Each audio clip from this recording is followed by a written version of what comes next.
Madame Lepant.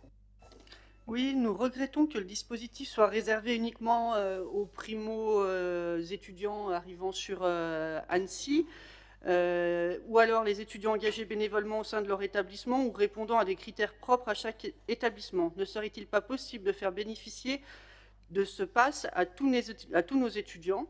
La vie est chère pour un étudiant à Annecy, entre le montant des loyers, les prix élevés des biens de consommation encore renchéris par l'inflation, les difficultés de mobilité, il ne reste plus que peu de moyens pour les loisirs sportifs, culturels et festifs aux étudiants. Par ailleurs, vous indiquez dans la délibération que les étudiants sont porteurs de suggestions d'amélioration, compléter les cartes activités proposées avec des sorts festives et revoir le format de jeu de cartes qui, s'il est ludique, n'est pas pratique. Quel regard portez-vous sur ces demandes? Est-ce qu'une réflexion avec un panel d'étudiants est envisagée pour un dispositif qui leur correspondrait mieux? Enfin, dans le dispositif, il y a une carte médiathèque et on a vu là qu'en lien avec les nouveaux tarifs, il y avait une gratuité qui était instaurée pour les moins de 25 ans.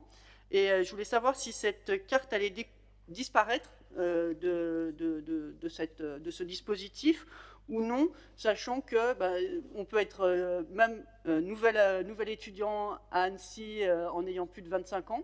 Voilà, c'est possible.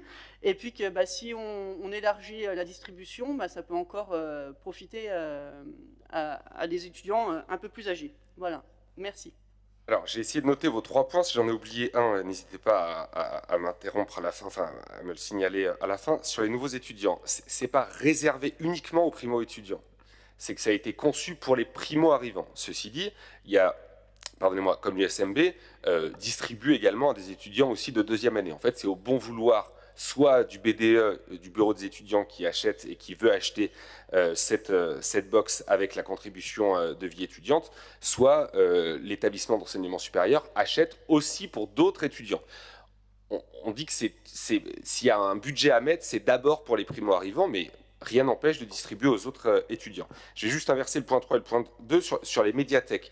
Le pass va rester pour faire la promotion justement de la possibilité pour les étudiants d'aller gratuitement à la médiathèque. Donc cette carte va être modifiée. Et ensuite sur effectivement les relations, les réflexions des BDE et des étudiants, c'est vrai que alors ils sont satisfaits sur des points et insatisfaits sur d'autres. La bonne nouvelle, c'est qu'on a enfin leur opinion. Ça, c'est quand même nouveau, c'est-à-dire qu'on leur pose des questions, on leur dit ça vous va pas et qu'est-ce qu'on peut faire de mieux. Donc pour cette année, effectivement, le format ne va pas pouvoir changer parce que le sondage est parti trop tard, etc. etc. Mais sur l'ensemble des sujets que je traite directement et pour la première fois dans cette ville, directement avec les BDE ou alors les étudiants qui sont intéressés, je fais le max pour essayer d'intéresser tout le monde.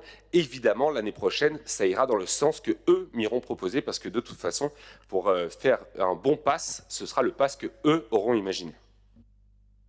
Et non, rien. Et il y a une justification qu'on soit à 3000 welcome box. Le chiffre, comment il a été choisi? Est-ce qu'il y aurait une possibilité d'en réaliser plus? Si demain nous avons 10 000 demandes, nous en fabriquerons à la hauteur de la demande. C'est pas aucun problème puisque les 2 € couvrent totalement le coût de fabrication. Donc je peux en avoir 30 000, ça ne me dérange pas.